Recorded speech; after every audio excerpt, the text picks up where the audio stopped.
Gordon is the grandest engine on Sodor. He puffs the fastest, steams the strongest, and pulls the express, which makes him very proud. One morning, Gordon huffed into the steamworks. He was grumpy. Good morning, Gordon, my friend. There's nothing good about it. The wheels on my express cars are wobbling and wibbling. And I have to be at Brendam by tea time to pick up the island inspector. No problem, Gordon. We fix wobbling wheels. Over there, please, next to Whiff and Scruff. Scruff has a scrunched scruncher. Gordon stared snootily. Whiff was whiffy. Hello, Gordon! Gordon sniffed sniffily. Hello. My name's Whiff, and this is Scruff the Scruncher. I know. Then Sir Topham had arrived. Gordon, I have a very important job for you. Of course, sir. Today is Clean Sodor Day. It will be a very busy day at Whiff's waste dump. Scruff's scruncher has scrunched. Whiff will wait with him here. So you, Gordon, must be in charge of Whiff's waste dump. Oh, what fun! Oh, what an honor. Oh, the indignity. Gordon didn't want to work at Whiff's waste dump. Gordon thought it was the smelliest place on Sodor.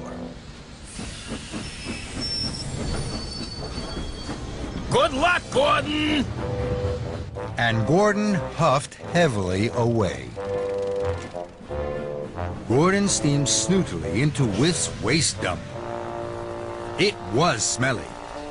Oh, the indignity. Then, Gordon heard a worrying whistle. Bust my buffers! It's Spencer! I cannot let Spencer see that I'm working at the dump. He'll laugh till his boiler bursts. I must hide. So Gordon shoved quickly away as Spencer slid smugly into the dump. Pumping pistons, what a pun! This is the pungiest place I've ever puffed to. Which pungy engine is in charge here? Gordon gasped and Gordon gulped. He hardly dared puff. I've left the Duke and Duchess's garbage to pung with all the rest. And Spencer steamed snootily away. Gordon puffed slowly out of hiding. Oh, the indignity! Which pungy engine is in charge here? I am not a pungy engine. I am Gordon, fastest and best, and pulls the express. Just then, Gordon heard another whistle. Fizzling fireboxes! It's James. I cannot let James see that I'm working at the dump. He's the snootiest Sodor engine. I must hide. So Gordon shoved quickly away as James huffed heavily in. Whiffy woo, what a mess! This must be the stinkiest spot on Sodor. Gordon shuddered and shuddered. Ugh, only stinky steamies work here.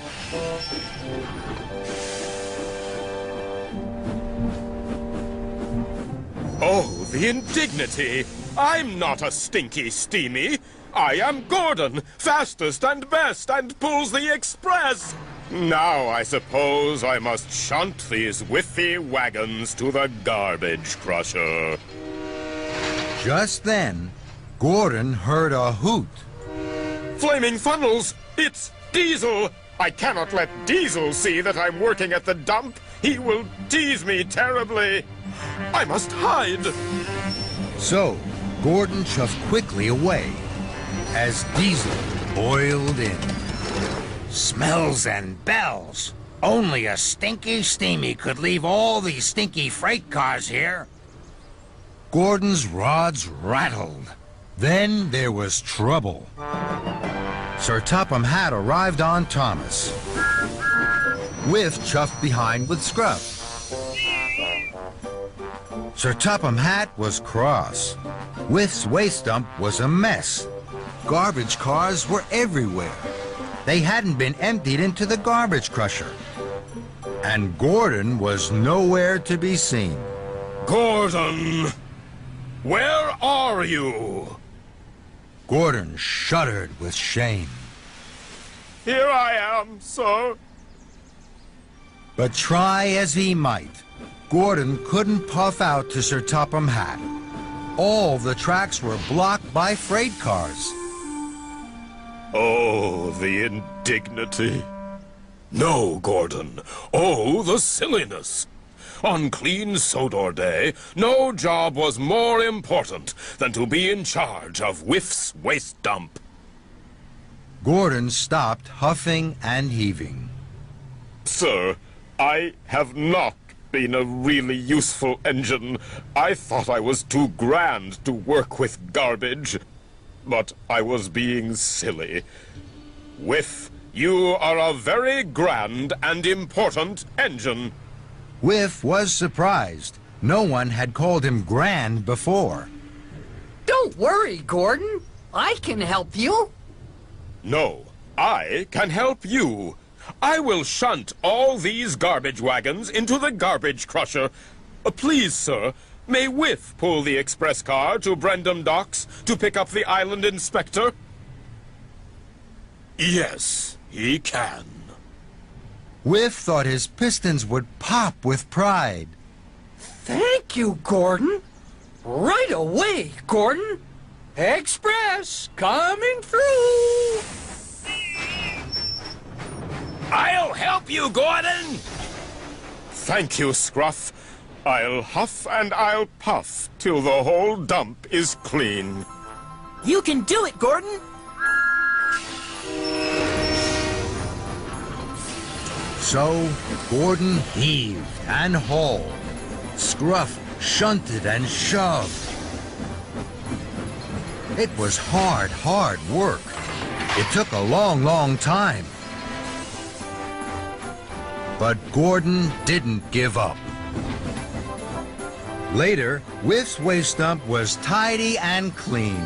Then Whiff chuffed cheerfully in with Sir Topham Hatt and the island inspector. And this, sir, is Whiff's waste dump.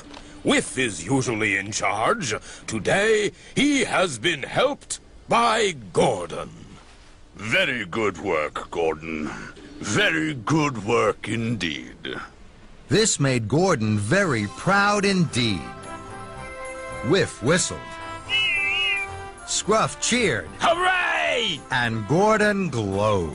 Hooray for Clean Sodor Day! A job well done. I may be quite smelly, but it really was fun.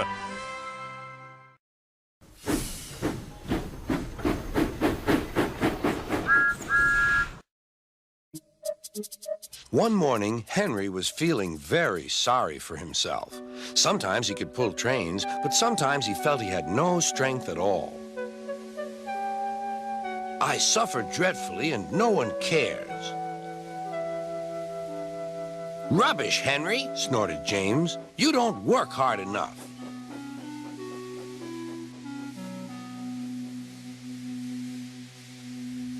Sir Topham Hatt spoke to him, too. What's wrong with you, Henry? You have had lots of new parts and new paint, too, but they've done you no good. If we can't make you better, we must get another engine instead of you to do the work. This made Henry, his driver, and fireman very sad. Sir Topham Hatt was waiting when Henry came to the platform. He had taken off his hat and coat and put on overalls. Henry managed to start, but his fireman was not satisfied. "Henry is a bad steamer," he said to Sir Topham Hatt.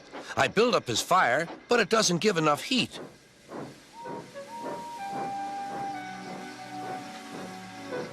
Henry tried very hard, but it was no good.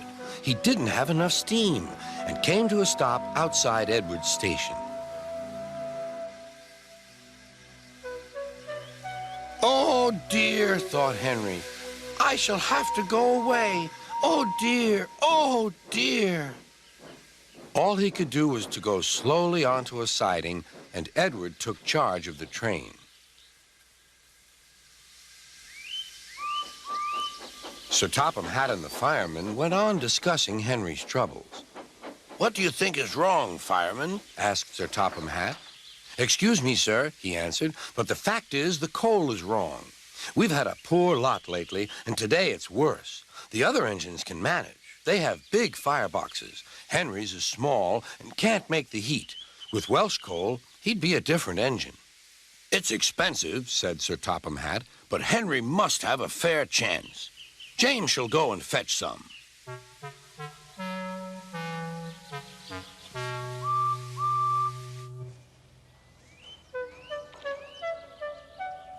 When the Welsh coal came, Henry's driver and fireman were excited. "Now we'll show them, Henry, old fellow." They carefully made his fire, putting large lumps of coal like a wall round the outside. Then the glowing middle part was covered with smaller lumps. "You're spoiling my fire," complained Henry. "Wait and see," said the fireman. "We'll have a roaring fire just when we want it." The fireman was right. When Henry reached the platform, the water was boiling nicely, and he had to let off steam. "How are you, Henry?" "Beep, beep, beep. I feel fine." "Have you a good fire, driver?" "Never better, sir, and plenty of steam." "No record breaking," warned Sir Topham Hatt. "Don't push him too hard." "Henry won't need pushing, sir. I'll have to hold him back."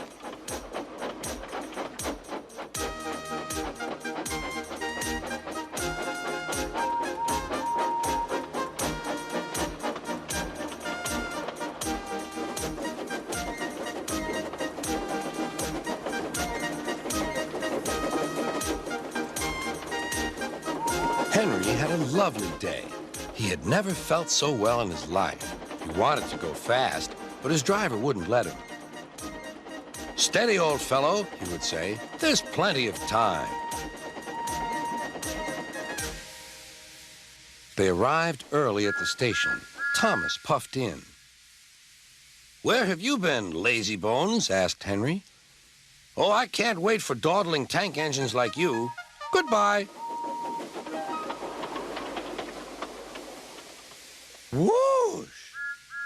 said Thomas to the coaches. "Have you ever seen anything like it?" Both Annie and Clarabelle agreed that they never had.